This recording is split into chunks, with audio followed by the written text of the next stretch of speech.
Ini bikin lagi, ini bikin. Asti mar.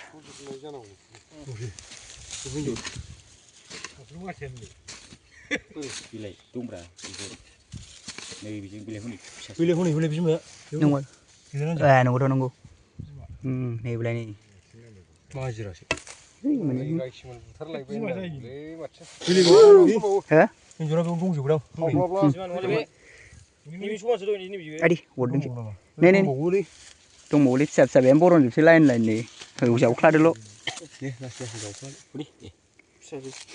Berat gitu nih. Sum aja tuh.